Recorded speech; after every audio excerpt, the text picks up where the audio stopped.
Siril Fatihah.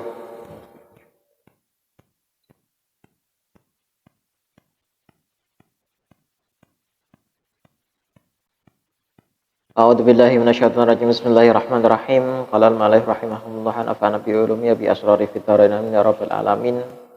Pasal 210. Hukukun fil awqat yumkinu qadauha wa hukul awqat la yumkinu qadauha.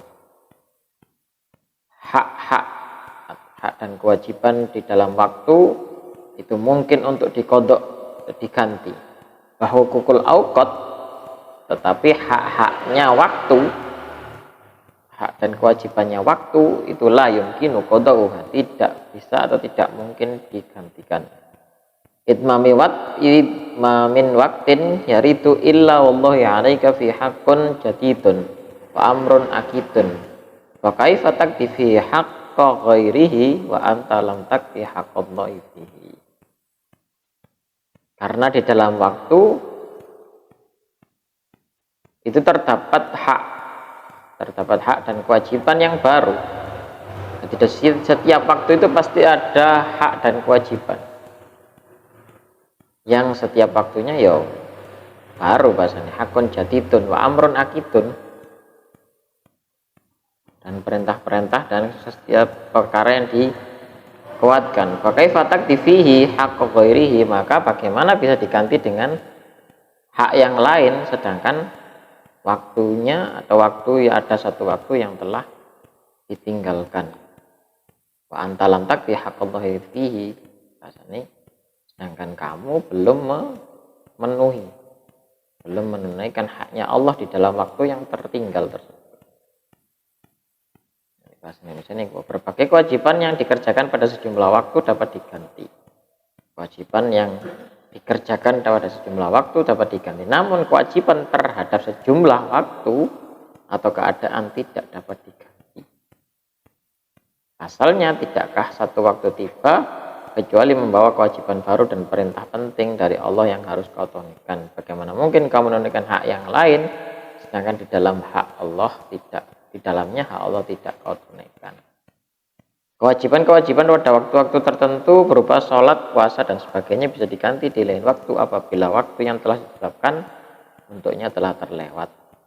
Akan tetapi kewajiban terhadap waktu ialah ahwal yang didapat seorang hamba dari Tuhannya. Waktu seorang hamba adalah ahwal atau keadaan yang dialaminya. Ada 4 waktu yang biasa dialami seorang hamba, yakni nikmat, ujian, ketaatan, dan kemaksiatan. Semuanya disebut waktu karena ia datang pada waktu-waktu tertentu. Hak-hak waktu yang wajib kau tunaikan adalah sikap-sikap batin yang dibutuhkan oleh ahwal tersebut. Kewajiban pada waktu tertentu, ini gambarno sholat, poso, ada kewajiban-kewajiban yang mempunyai waktu, bisa ditinggal, bisa digantikan ketika tertinggal, diganti ini di waktu yang lain, dikerjakan di waktu yang lain. Tetapi kewajiban terhadap waktu, kewajiban terhadap waktu ialah ahwal yang didapat seorang hamba dari Tuhannya. Ahwalnya apa nih? Ahwal ada 4, yakni nikmat, ujian, ketaatan, dan maksiat. Nah, ketika 4 itu datang, seperti orang bareng nih, salah satunya datang dan tidak tertunaikan kewajiban di dalam kondisi tersebut, ya akan ada penyesalan nantinya. Contohnya ini, bila waktu itu berupa kenikmatan, haknya atau kewajiban yang harus kau tunaikan untuknya adalah kau harus memuji Allah dan bersyukur kepadanya atas nikmat itu. Bila berupa ujian, kau harus bersabar dan ridho. Jika berupa ketaatan, kau harus tetap melihat karunia-Nya. Namun bila berbentuk maksiat, kau harus beristighfar dan bertobat. Jadi ketika bahasanya waktu tadi, haknya waktu yang dimaksud nih, kalau ada 4 keadaan, nikmat, ujian, ketaatan, dan kemaksiatan. Nah, ketika salah satu dari 4 itu datang, maka kewajibannya yakni Lek oleh nikmat ya kudu bersyukur, lek oleh ujian ya kudu sabar dan ridho, lek oleh ketaatan, lek iso melakoni ketaatan berarti ya harus rasanya kudu tetap nyawang Gusti ini, enggak membanggakan ketaatannya, tapi lek dalam kondisi bermaksiat maka kudu ndang istighfar dan bertobat. Ketika contohnya memang ketika di contohnya dalam waktu sholat. Ketika kita masuk waktu duhur lah, subuh lah, terus gak iso ngelakoni sholat. Gak iso ngelakoni sholat. Akhirnya kan sholatnya bisa dikodok. Tapi waktunya tidak bisa tergantikan lagi. Situasi atau waktu ketika jam rolas sampai jam luru telu lah, sampai jam telu lah, setengah telu atau jam telu, yang kita tidak bisa menyelesaikan kewajiban ngelakoni sholat duhur, nah ini levelnya saya ngelakoni sholat duhur, nah itu tidak bisa tergantikan. Sholat duhurnya bisa dikodok di waktu asar atau mungkin maghrib lah, atau mungkin lah kebablasan nemen ya bisa dikodoki menini kan. Tapi jam rolas sampai jam setengah telu atau jam telu yang harusnya waktu itu kita iso taat nang Gusti Allah dengan melaksanakan ibadah salah satunya sholat, itu waktunya tidak bisa terganti, gak iso balik.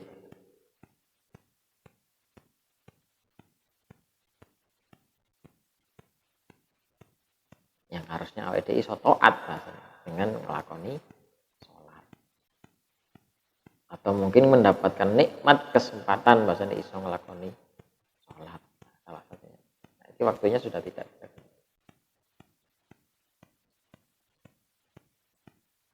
Karena memang bagaimana mungkin kita menggantikan waktu itu dengan waktu yang lain. Ngomong waktu ini wis balik. Ya sholat iso dikodok. Tapi waktunya tidak bisa dikodok. Oleh sebab itu, orang-orang berkata seorang yang miskin selalu menjadi anak waktunya. Dengan kata lain, ia selalu berlaku sopan terhadap waktunya dan selalu menunaikan haknya sebagaimana seorang anak yang berlaku sopan terhadap bapaknya. Nah, di kitabnya bahasanya Al-Fakir. Seorang miskin ini lah di kitabnya lafadznya Al-Fakir. Al-Fakir wong kang butuh. Karena seorang yang miskin selalu menjadi anak kanggo waktu nih. Sing maksudnya ya lek jenenge anak itu otomatis iki mang sopan nang bapak nih, manut nang bapak nih, taat nang bapak nih. Jadi taat terhadap waktunya. Wayahe sholat ya sholat, wayahe kerja ya kerja, wayahe istirahat ya istirahat. Nah, akhirnya waktunya tertata.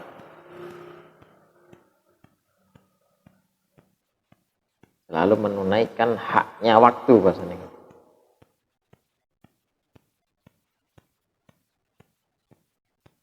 Benar-benar iso memaksimalkan, memanfaatkan waktu, melaksanakan hak-haknya waktu. Terus hak-hak waktu itu tidak bisa diganti jika terlewatkan karena tidak ada waktu atau keadaan lain yang datang. Kecuali di dalamnya Allah memiliki kewajiban dan perintah baru atasmu yang harus kau kerjakan.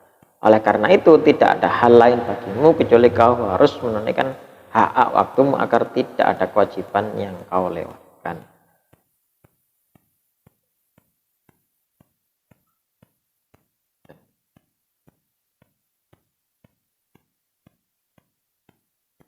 Di bahasanya waktu, ya simpelnya waktu. Waktu itu tidak bisa diganti, tidak bisa dikodok.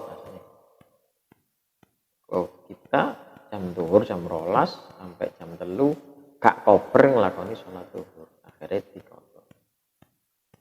Sholat bisa dikodok, kewajiban di dalam waktu itu bisa dikodok, tapi waktunya tidak bisa dikodok.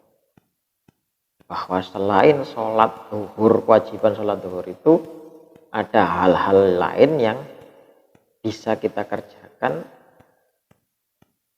atau ada hal-hal lain yang nek kono kewajiban hal yang bisa kita lakukan memaksimalkan waktu supaya iso punya nilai nang Gusti Allah. Mulai jam 12 sampai setengah telu, memang selain sholat itu kan punya kesempatan atau punya halal yang bisa menghasilkan nilai kanggone Gusti Allah, kanggo ibadah lah. Nah, ketika waktu itu terlewatkan, otomatis ya wis, kapan ganteni ini? Wong duhure saiki ambek duhure meneh kuwi ya tetep beda. Padha-padha duhure, padha-padha jam 12 sih, tapi situasinya akan berbeda.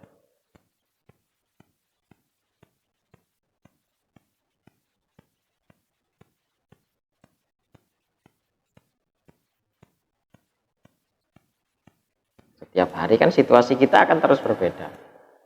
Walaupun toh mungkin kalau nyenengan kerja sing ana patene nggih. Oh, budal jam itu mulai jam 3 atau jam 4 sore. Tapi di kerjaan pun ada beberapa waktu yang situasinya tetap berbeda. Sehingga ada kesempatan-kesempatan yang berbeda lah. Pemane lek wis gak kerja, nganggur lah, anggap aja santai lah. Orang nganggur ya santai. Nah, itu kan ada kesempatan-kesempatan kita untuk memanfaatkan waktu itu untuk beribadah.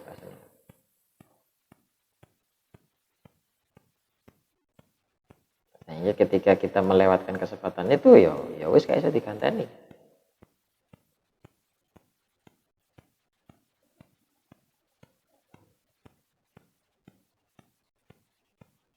Terus namanya oleh sebab itu Ibnu Athaillah berkata, bagaimana kau menunaikan hak lain yang telah kau lewatkan sedangkan kau belum menunaikan hak Allah di dalamnya. Maksudnya adalah hak yang berhubungan dengan waktu itu. Sekiranya Ibnu Athaillah berkata sedangkan kau belum menunaikan hak waktu itu, mungkin akan lebih tepat dan jelas lagi. Saat itu kau wajib mengawasi hatimu agar ia menjaga hak-hak itu yang tidak mungkin digantikan jika terlewatkan. Jangan kau sibukkan waktumu dengan syahwat-syahwat dirimu dan kekerasan jiwa kemanusiaanmu, sehingga kau menyia-nyiakan hak-hak Allah yang wajib kau tunaikan dan tidak ada gantinya jika terlewatkan. Kalau contohnya mulai jam 4 jam 5 sore ada kesempatan santai istirahat, terus maghriban, setelah maghriban ono kesempatan maca Quran lah, mbuh iso mek Yasin Rahman Rahim lah, atau mbuh wiritan lah, apapun lah. Tapi kita lewatkan begitu saja, mari sholat, wiritan lah kadarnya, longguan santai, nyekel HP, ngopi. Ya sebenarnya sah-sah saja. Sebenarnya sah-sah saja. Tapi kan itu, akhirnya ada waktu yang terlewatkan yang menjadi sia-sia Pak Sani. Dan itu tidak bisa digantikan lagi. Umpama meneh nglakoni maneh yo, itu urusane meneh kan. Tapi kan ada waktu kemarin yang sudah terlewatkan dengan sia-sia.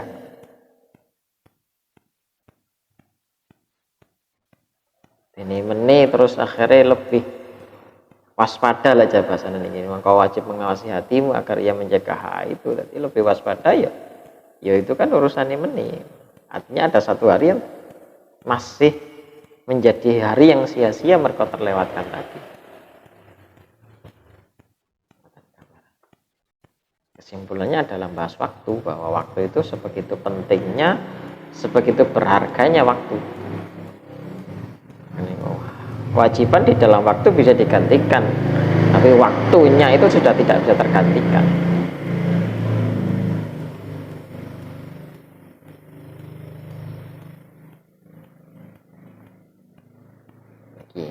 Kaitan di mana nih? Ma fata min umrika la iwadalah wa ma hasala laka minhu la qimata lahu.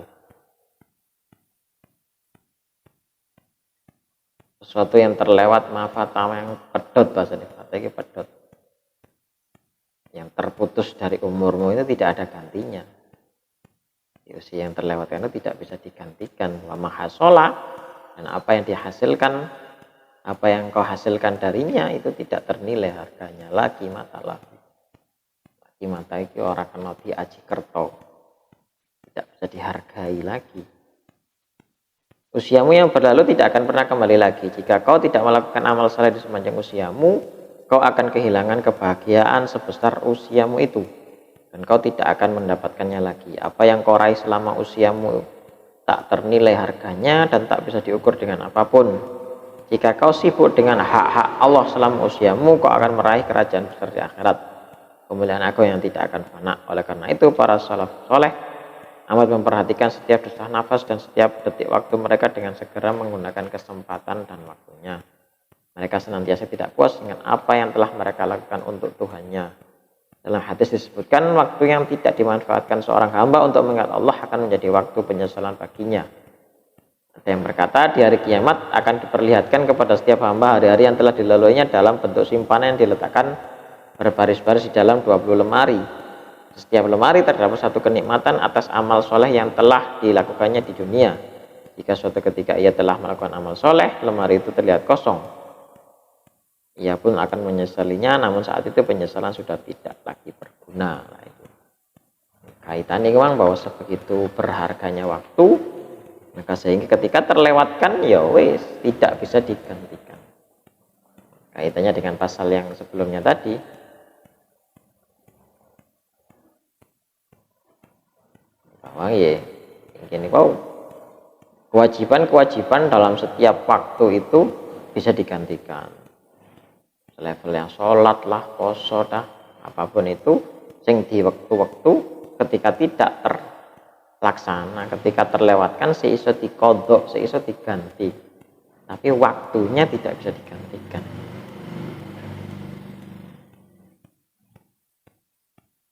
Nilainya akan berbeda bahasanya.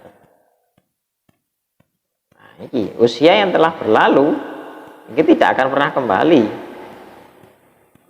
Awake dhewe ngelakoni, awake dhewe sudah sangat yakin sekali bahwa tidak akan ada istilah memutar waktu, memutar balikan waktu. Wis kliwat ya wis kliwat ae. Maka jika kau tidak melakukan amal soleh sepanjang usiamu, kau akan kehilangan kebahagiaan sebesar usiamu itu. Kau tidak akan mendapatkannya lagi. Kalau jenengan mestine wis ngrasakno wis kliwat umur biyen nom ora patek ngerti tuntunan, ora patek tahu ngaji, begitu saiki ngerti kait roh, ketune luar biasa. Wis ora kena di apa tebus sampai apapun.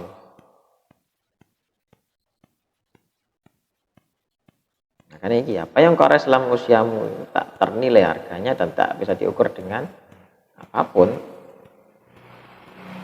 Jika kau sibuk dengan urusan Allah, kau akan meraih kerajaan besar di akhirat. Oleh karena itu setiap para salafun soleh memperhatikan setiap desah nafas. Makanya pian dawe melek matamu eling pangeran, karena ya dengan tujuan ini. Dengan tujuan tidak sampai terlewatkan, tidak ada waktu yang terlewatkan hanya untuk ngadep nang Gusti Allah. Karena di hari kiamat ada gambaran bahwa ada lemari-lemari, ada pos-pos amal awake dhewe. Kok ndilalah ana lemari sing kosong ya berarti iku lemari sing dina sing awake gak nglakoni ibadah. Ana karek ketune. Wis kaya saiki. Sithik awake dhewe wis ketun bahwa mbiyen ora ngene, ora ngono.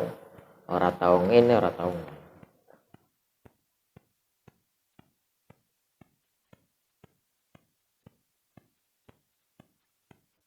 Ampun. Terus.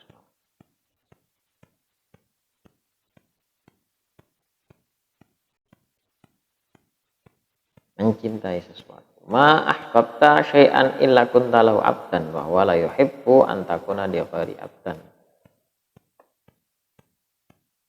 Tidakkah kau mencintai sesuatu melainkan kau menjadi hamba baginya, dan Allah tidak ingin kau menjadi hamba bagi selainnya.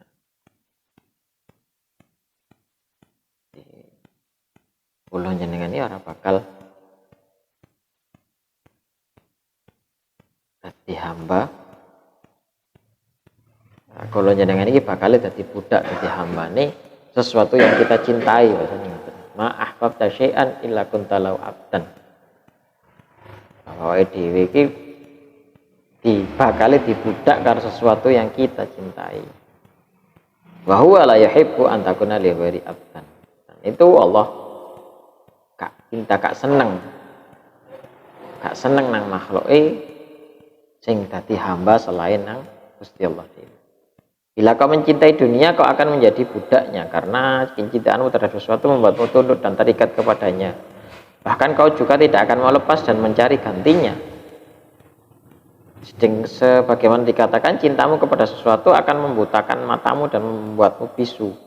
Artinya apa yang kau cintai akan memperbudakmu. Jika kau mencintai selain Allah, yang kau cintai itu apapun bentuknya akan memperbudakmu.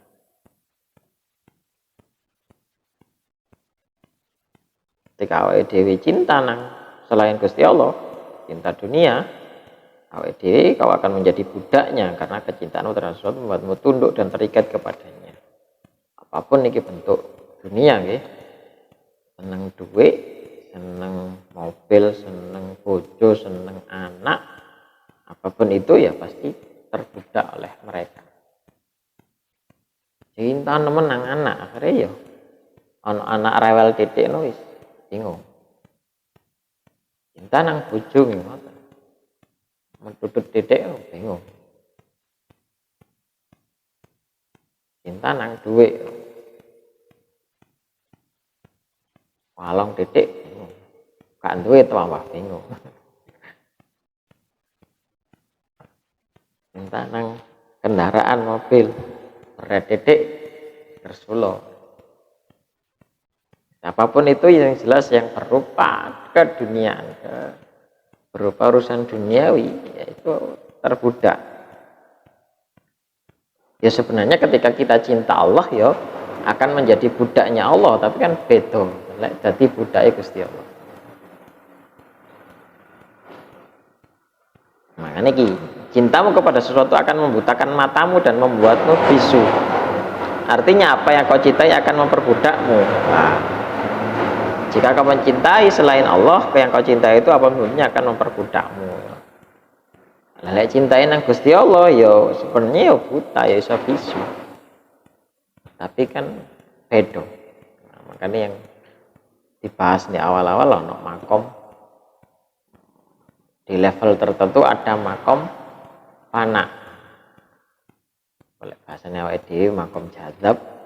Itu kan level wong sing wis nemen cintane nang Gusti Allah.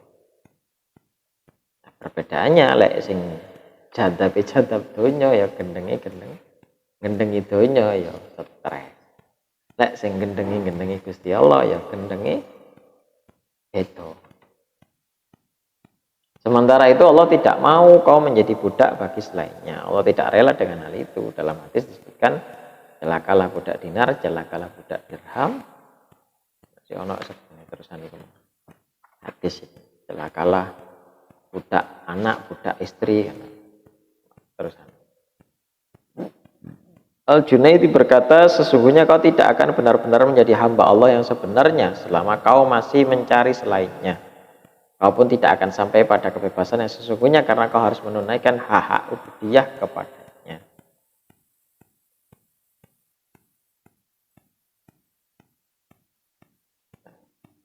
Nggih. Lek cinta nang selain Gusti Allah ya jelas gak penak.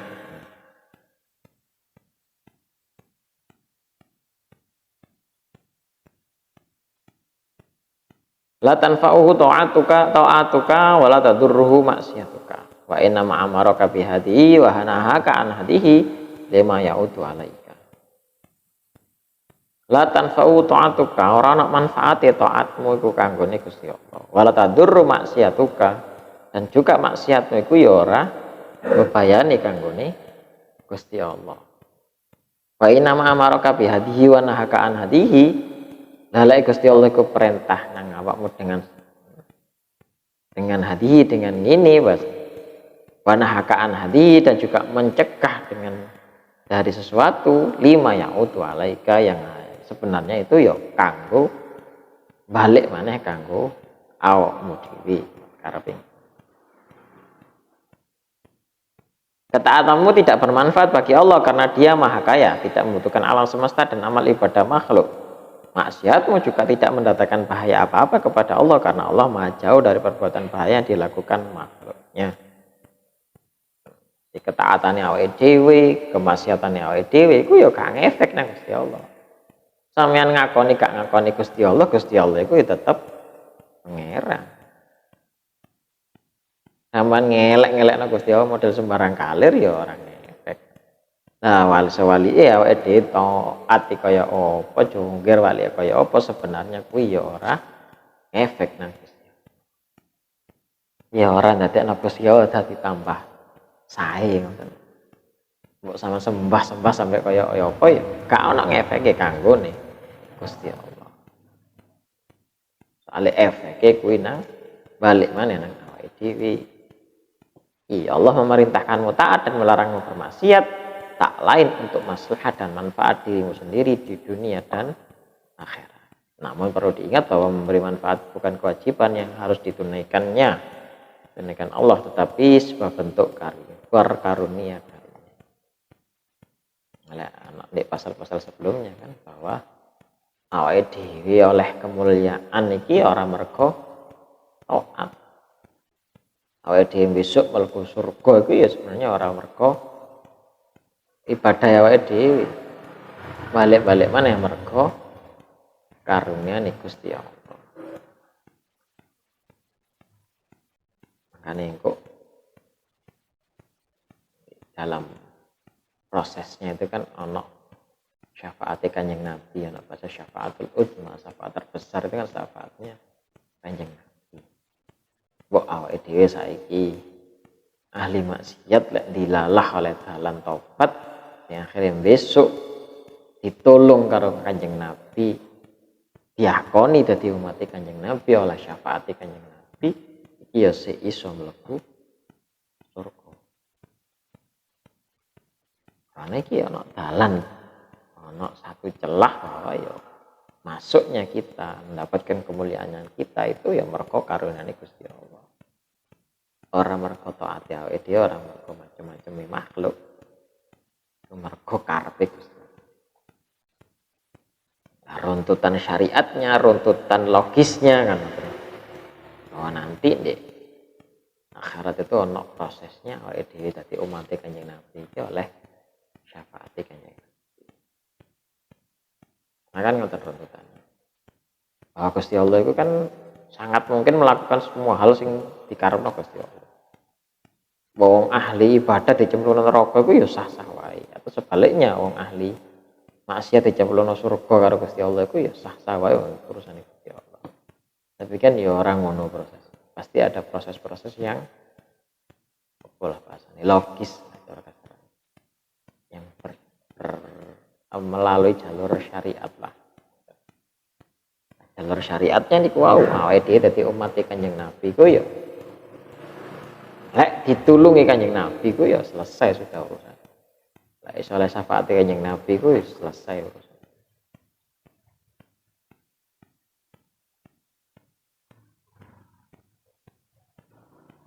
Nah, akhirnya wow awake dhewe bener-bener kenceng nang Gusti Allah lewat gendera nih Kanjeng Nabi, manut tatanane, manut aturane Kanjeng Nabi.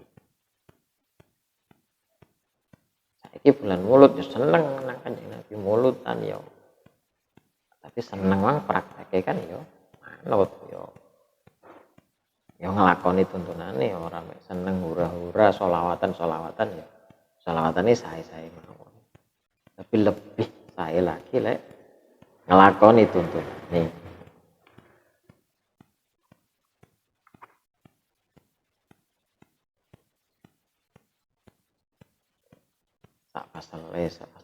La yazitu fi izi ikbalu ma akbal alaihi wal yanqisu min izi idbaru ma adbaru anhu. Ketaatan seseorang tidak menambah kemuliaannya dan pembangkangan seseorang tidak mengurangi kemuliaannya. Ketaatan seorang tidak menambah kemuliaan Gusti Allah karena kemuliaan Allah sudah menjadi salah satu sifatnya yang mencakup ketuhanan, kesombongan, dan kebesarannya. Sifat-sifat Allah itu amat sempurna dan terbebas dari penambahan atau pengurangan. Ini adalah penegasan dari hikmah sebelumnya bahwa tidak ada manfaat dan bahaya untuk Allah dari hamba-hambanya.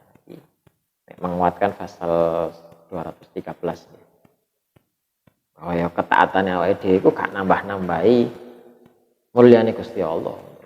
Amin. Wow. Kalau jenengan taat nang Gusti Allah jongkir walik sampai baduk kosong sampai baduk meloncat ya.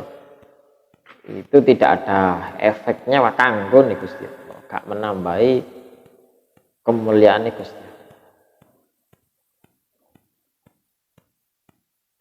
Atau sebaliknya, bahwa kemaksiatannya awake dhewe iku ya gak ngurangi kemuliaan Gusti Allah. Gusti Allah bangga mulia. Sama nakoni gak diakoni ya kuwi tetep Gusti Allah kan ngono ae.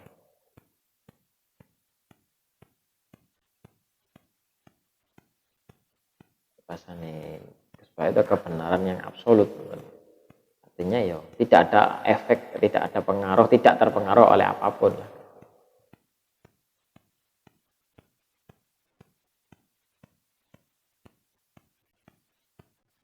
Itu Gusti Allah, karena kebenaran absolutnya yang Gusti Allah itu maha segalanya. Iya. Makhluk taat, makhluk maksiat itu gak ngefek. Tidak ada efek yang berarti.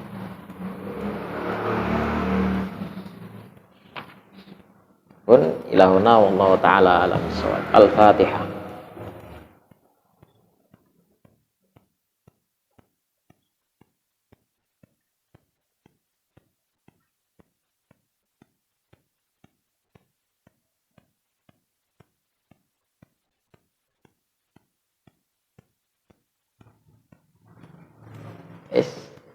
Pertanyaan?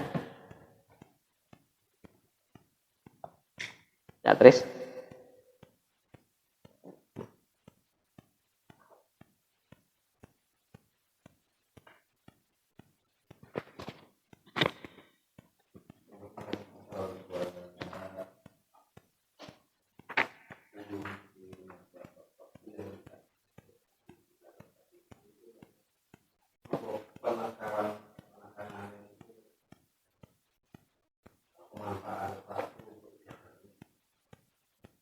Iya.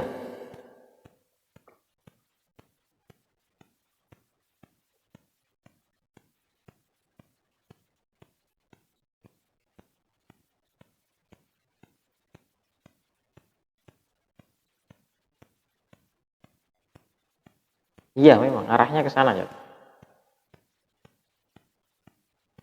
Bahwa dalam setiap waktu itu pas ada 4 ahwal yang disebutkan tadi. Ada kalane di waktu itu awake dhewe pasti mengalami kenikmatan atau ujian atau ketaatan atau kemaksiatan.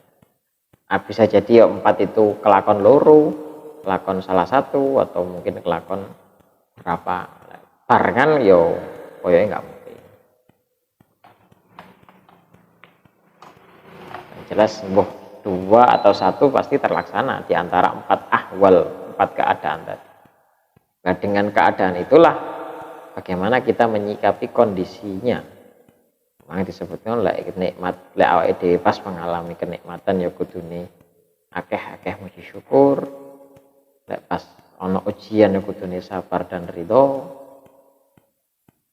Ngono. Ya akhirnya kesimpulannya kan tetap ibadah, tetap ibadah. Syukur mang arahnya kok ya ibadah, sabar dan ridho itu ya padha ibadah.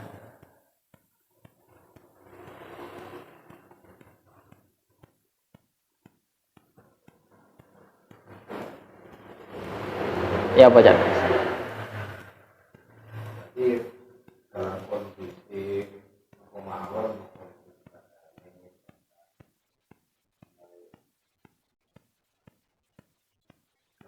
dan nanti di situ harus menyikapi itu. Baik memiliki ujian, asal ujian dan tadi penyikapan ujian itu masuk untuk salah satu. Ya, ya, ya. Ya lek sama contoh ngono ya. Ya kan itu memang setiap hari kondisi kita setiap hari itu kan pasti berbeda. Ahwal kita kan berbeda. Cuma tak contohnya jam rolas saya lah, zuhur sampai asar saja. Saiki menim, ben itu kan pasti kondisinya berbeda. Ya baik kondisi batin kita, kondisi lingkungan kita. Walaupun lokasinya mungkin sama. Ngomong dilalawai pas kerjane yang di kuno-kuno ae. Berarti kan di jam-jam itu pasti lingkungan kita kan ya sebenarnya tidak jauh berbeda, tapi ya pasti tetap akan berbeda. Gak mungkin podo doplek kan gak mungkin. Hari ini dan besok, ben dan seterusnya kan pasti berbeda.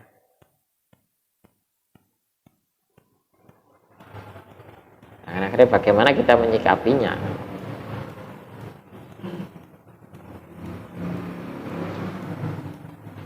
Piye? Bisa. Lintune.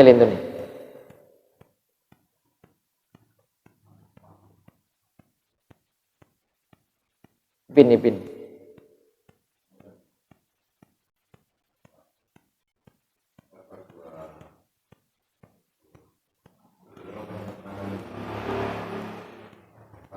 Waktu itu tidak bisa dikunci jika terlewatkan karena tak ada waktu atau tak sampai kecuali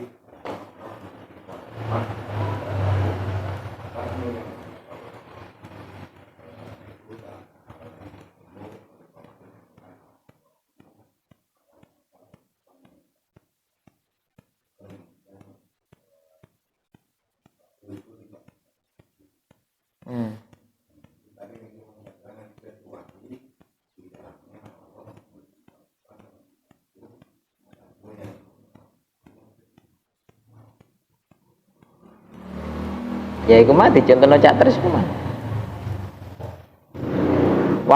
Hak waktu itu tidak bisa diganti jika terlewatkan. Karena tidak ada waktu atau tidak ada keadaan lain yang datang kecuali di dalamnya Allah memiliki kewajiban dan perintah baru atasmu yang harus kau kerjakan. Contohnya kemang jam rolas sampai jam 3 sore. Kak ngelakoni sholat duhur lah, sholat duhur bisa digantikan. Tapi waktu duhur sampai asar ini hari ini dan besok itu punya kewajiban yang berbeda.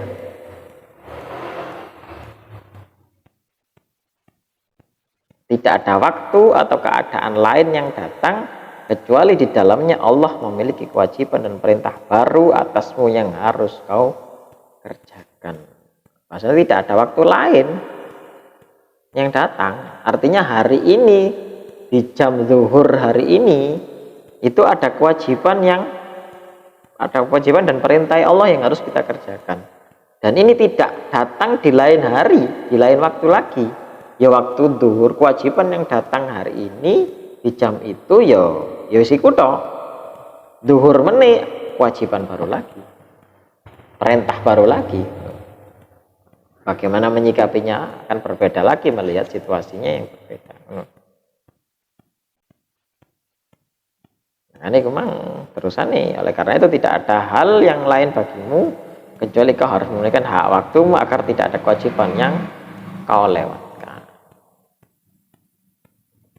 Karena di jam duhur itu ya wis kewajiban yang muncul di hari itu opo. Dilalah memang ada cobaan, ada ujian. Moro-moro ban gembos, pas nyeles ban gembos, ya wis kudu sabar. Ridho wis anjene ya wae gembos. Meneh kan beda mana itu? Apa meneh terus gembos mana kan Kak? Ya mungkin saja tapi kan ya harus ngono. Akan berbeda lagi situasinya. Nah, hari itulah jam duhur itu tidak terlewatkan, tidak akan tergantikan. Dan tidak akan ada keadaan lain yang datang di idino iku tok, artinya di banmu gembos iku ya pas jam iku tok. Ora terus kok maghrib gembos maneh kan. Sing akhirnya di jam iku pas banmu gembos ya berarti kudu sabar, kudu ridho anjene yo wis wayahe kan ape ngono santai. Ya apa Pi? Ya,